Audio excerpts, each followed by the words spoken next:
Cabinet બેઠકમાં પીવાના પાણીનો મુદ્દો ઉઠ્યો છે। મુખ્યમંત્રી ભૂપેન્દ્ર પટેલે પીવાના પાણી મુદ્દે સમીક્ષા કરી છે। લોકોને 4 દિવસે પીવાનું પાણી મળતું હોવાની ફરિયાદ દૂર કરવા આદેશ કરાયા છે। કયા કારણોથી પાણી નથી મળતું તેનો સર્વે કરવા આદેશ કરાયો છે।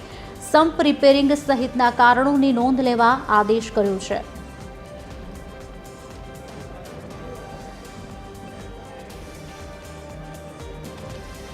आज अंगे વધુ વાતચીત કરવા માટે associate editor Sonal Anadkat live જોડી ચૂક્યા છે। સોનલ, કેબિનેટ બેઠકમાં મુદ્દો ઉઠ્યો હતો, ક્યાંક આદેશ આપવામાં આવે છે, સમગ્ર વાતચીત ચિતાર આપશો।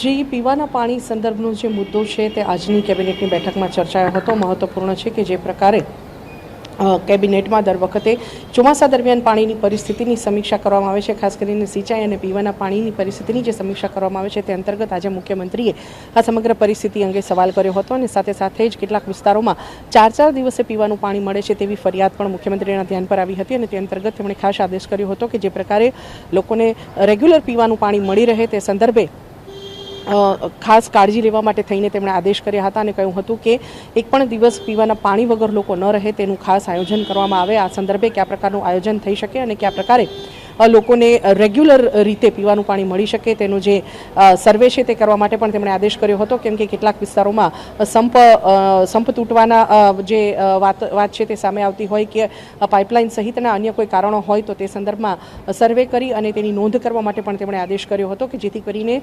ચોમાસાના સમયમાં લોકો પાણી વગર ના રહે।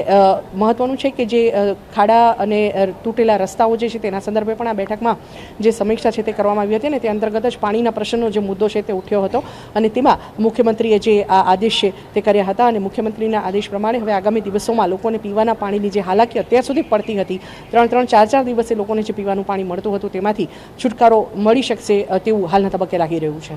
જી સોનલ, આભાર સમગ્ર વાતચીત કરવા બદલ। કેબિનેટ બેઠકમાં પીવાના પાણીનો મુદ્દો ઉઠ્યો હતો, કયા કારણોથી પાણી નથી મળતું તે પણ જાણવાની કોશિશ કરવામાં આવી હતી। મુખ્યમંત્રીએ પીવાના પાણી મુદ્દે સમીક્ષા કરી હતી। કેબિનેટ બેઠકમાં આ મુદ્દો ઉઠ્યો હતો।